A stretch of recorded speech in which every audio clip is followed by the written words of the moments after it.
আজকে বলবো সবচেয়ে জায়গা অহলদার। অহলদার সঙ্গে দেখে গেছিলাম স্কুলের কমলিপুর বাগান, মাঝিরাম এস্টেট, ব্রাউন পাইন ফরেস্ট, আর বাগোড়া হিলস, চিমনি, জমিঘাট, বংশী, তিস্তা নদী, করঞ্চল বিচ, আর সবার শেষে গেছিলাম বেঙ্গল সাফারি। প্রচুর ভালো ভালো জায়গা ঘুরে অনেক স্মৃতি ফেলেছি। খুব দুদিন আড়াই দিনের মতো খুব সুন্দর আমরা অনেকটা জায়গায় কভার করেছিলাম এই অল্প সময়। স্টেশন থেকে নেমে পিকেজির সাথে কথা বলা ছিল আগের থেকে, গাড়ি এসে দাঁড়িয়েছিল। তো দার্জিলিং মেল থেকে নেমে আমরা গাড়ি করে চলে গেলাম অহলদারার পথে। তো রাস্তায় এত সুন্দর প্রাকৃতিক দৃশ্য, যদিও পুরোটা দেখানো সম্ভব না, তবে কিছু কিছু আমি তুলে এনেছি। তো সেবক মোড় পার হয়ে কালীঝোড়া হয়ে আমরা অহলদারার দিকে যাচ্ছি। তো এটা ব্লিক হয়েও যাওয়া যায়।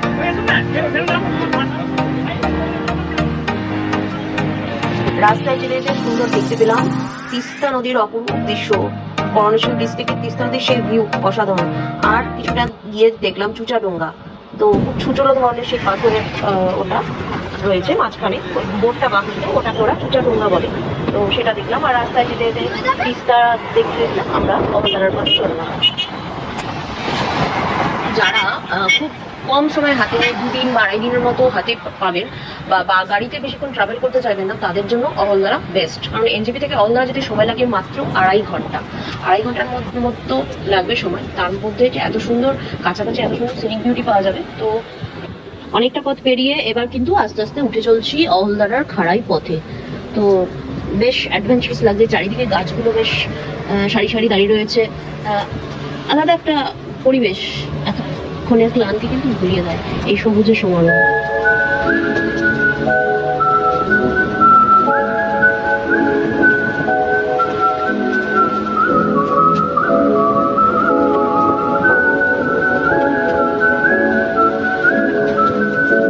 অনেকটা পথ পেরিয়ে অবশেষে পৌঁছে গেলাম আমাদের ওই ডেস্টিনেশন অহলদারা। এটাকে বলে ট্যাগর নাউস। এই ছোট ছোট কটেজ গুলো হলো চামলিং হোমস্টে, যেটা আমাদের পরের ধাপে ছিল। এটা হলো অহলদারা মেন ভিউ পয়েন্ট, যেখান থেকে 360 ভিউ অহলদারার দেখা যায় চারিদিকটা।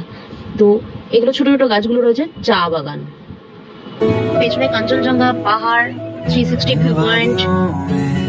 टकरा चुके हैं हमसे मुसाफिर, यूं तो कहीं दिल ना लगाया हमने किसी से, किससे सुने हैं यूं तो कहीं। ऐसे तुम मिले हो, ऐसे तुम मिले हो, जैसे मिल रही हो इत्र से हवा। काफिराना सा है इश्क है यार क्या है। ऐसे तुम मिले हो, ऐसे तुम मिले हो, जैसे मिल रही हो इत्र से हवा। काफिराना सा है इश्क है यार क्या है। যেদিন পৌঁছালাম তখন বাজে প্রায় 1টা। তো সেখান থেকে আমরা স্নান টান করে খাওয়া দাওয়া করে একটু রেস্ট নিয়ে নিলাম। কারণ আগের দিন রাত্রে ট্রেনের ধকল সব মিলে একটু ক্লান্ত ছিলাম, রাস্তায় গাড়িতে আসার একটু ধকল ছিল। তো একটু রেস্ট নিয়ে ফ্রেশ হয়ে বিকেল থেকে সারা চা বাগানটা আমরা ঘুরে বেড়ালাম চারিদিকে। কারণ ওই ভিউ পয়েন্টের মধ্যেই ছিল আমাদের ট্রেনটা। সবাই ভিউ পয়েন্টটা অহলদার ভিউ পয়েন্ট দেখতে আসছিল, আমরা ওটার মধ্যেই ছিলাম। पता ढूंढती है बेसुआदियों में, जैसे मिल रहा हो कोई जायका। काफिराना सा है इश्क है यार क्या है। ऐसे तुम मिले हो, ऐसे तुम मिले हो, जैसे मिल रही हो इत्र से हवा। काफिराना सा है इश्क है यार क्या है। বিকেলবেলা আমরা ওটা অহলদারা পয়েন্টটা ঘুরে নিলাম।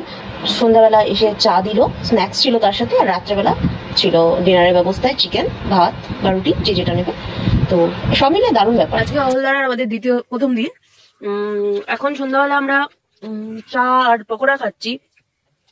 আমরা যে হোমস্টেতে আছি সেখানে বিকেলবেলা চা আর গরম গরম পকোড়া দেওয়া হয়েছে।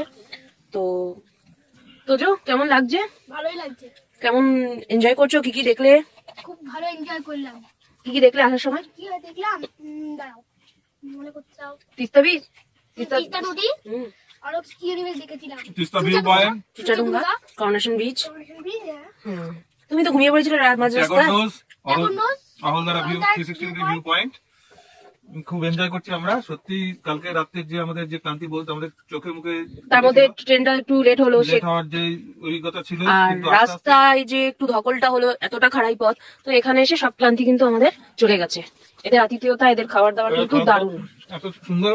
আমরা নরমালি যা খাই তার থেকে আমরা বেশি খাই। এই যে এদের পকোড়া দারুণ, মানে খুব টেস্টি। ব্যবস্থাপনা খুবই ভালো, রুম সার্ভিস একদম এসে দিয়ে যাচ্ছে আমাদের দুপুরে খাবার, রাতের খাবার। তুজো তো মন দিয়ে খেয়েই যাচ্ছে। তোজো এত ভালো হয়েছে কিছু বলতেই পারছে না।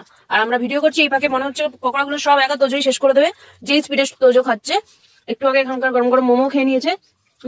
বেশ ভালোই আছে, ঘুরছে ফিরছে আর দারুণ দারুণ খাচ্ছে। অসম টেস্টি চা, দারুণ বানিয়েছে। তো সব মিলিয়ে আমরা দারুণ এনজয় করছি। কালকে এখান থেকে, আজকে রাতটা থেকে, আজকে বারবি কিউ হবে, তো আজকে আর একটু রাতের ডিনার আছে, এইটুকু বাদ দিয়ে সকালবেলা উঠলে আমরা লাটপাঞ্চা চলে যাবো। লাটপাঞ্চার ওখানে হোমস্টেতে আমরা কালকের দিনটা কাটবো, এবং আর কি কি করবো সেটা আবার পরের ভিডিওতে শেয়ার করবো।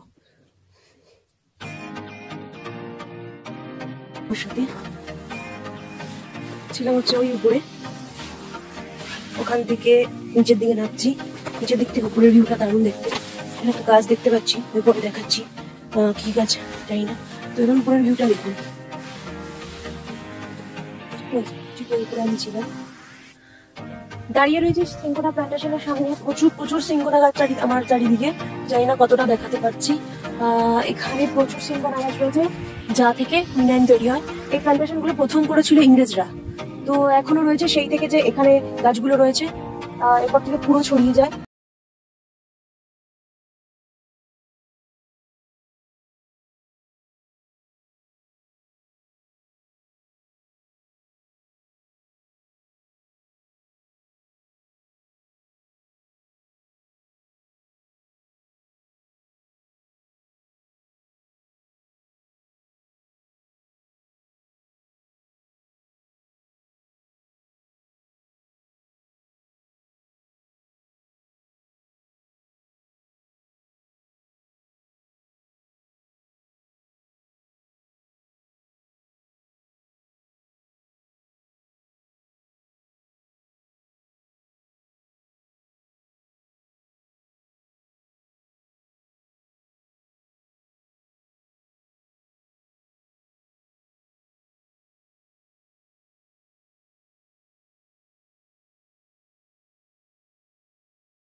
এরপর এসে গেছি সেই ভয়ঙ্কর জায়গা, সেই ভয়ঙ্কর হন্টেড প্লেস ডাউহিল কুর্শিয়াংয়ের ভিক্টোরিয়া বয়েজ স্কুল, আর তার সাথে যে চার্চটা বহুদিন ধরে বন্ধ পড়ে রয়েছে, ঠিক সেই জায়গাটায় আমরা এসেছি ভূতের সন্ধানে।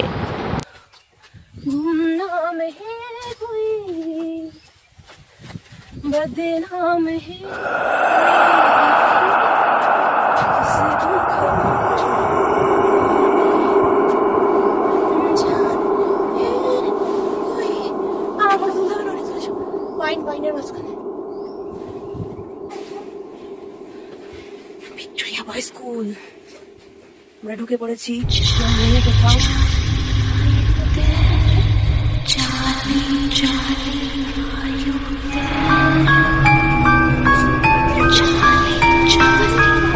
আওয়াজের শব্দটা তুমি শুনতে পাচ্ছি।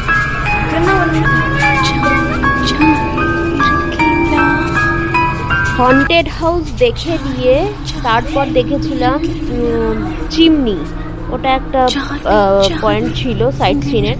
চিমনি দেখে আমরা চলে গেলাম আবার লাটপাঞ্চারে। আমাদের সেকেন্ড ডেজের যে হোমস্টে ছিল হর্নবিল হোমস্টে, সেখানে গেছিলাম।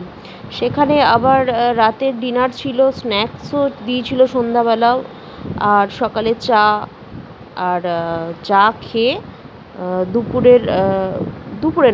সকালের ব্রেকফাস্ট করে আমরা এবার আজকে বাড়ি ফিরবো। বাড়ি ফেরার পথে দেখে নিলাম লাটপাঞ্চারের জঙ্গল, মনাস্ট্রি। আমাদের খুব কাছাকাছি ছিল একটা মনাস্ট্রি, খুব সুন্দর, যেটা ওপেন হচ্ছিল। আর তারপর এসেছিলাম লাটপাঞ্চারের জঙ্গলে।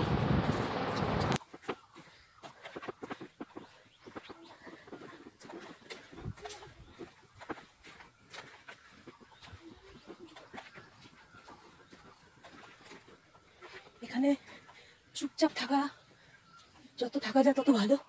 প্রচুর পাখির শব্দ, বাটারফ্লাই, এগুলো প্রচুর রয়েছে, কিন্তু এরা আমাদের পায়ের শব্দ, গলার শব্দ পেলে সুতরাং যত চুপচাপ থাকা যায় তত এদেরকে দেখা পাওয়া যাবে, এদের সাউন্ডগুলো শোনা যাবে।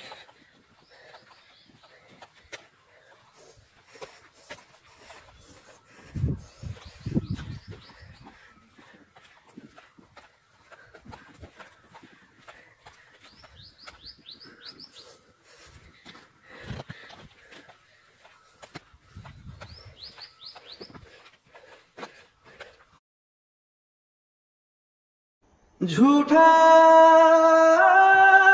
जगरन बसेरा साचा दर्द मेरा मृग तृष्णा सामोह पिया नाता मेरा तेरा नैना जो सा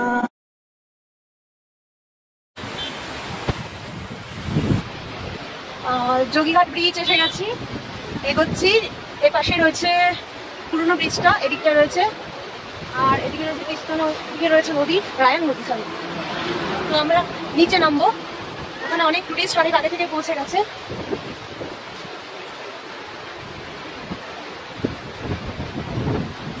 যোগীঘাট ব্রিজ।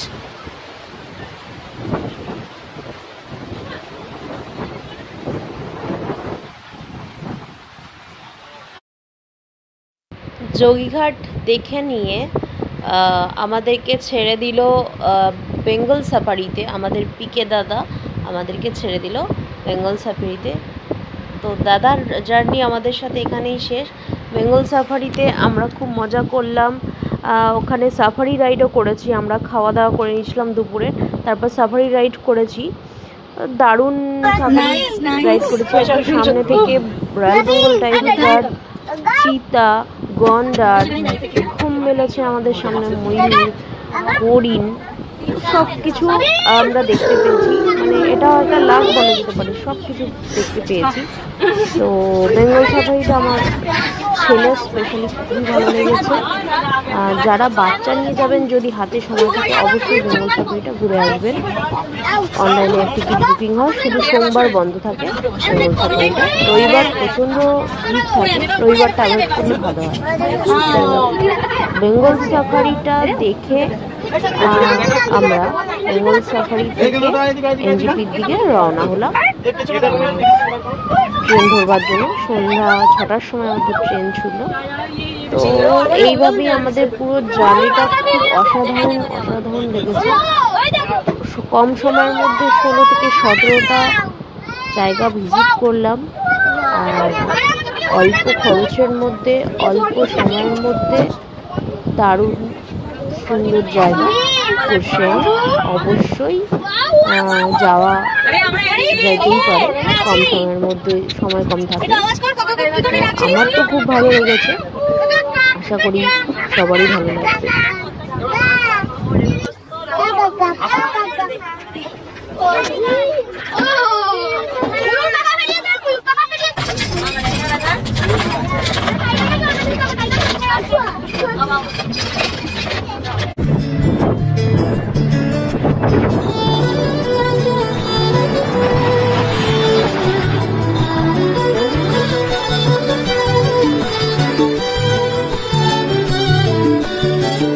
আমার খোলা হাওয়া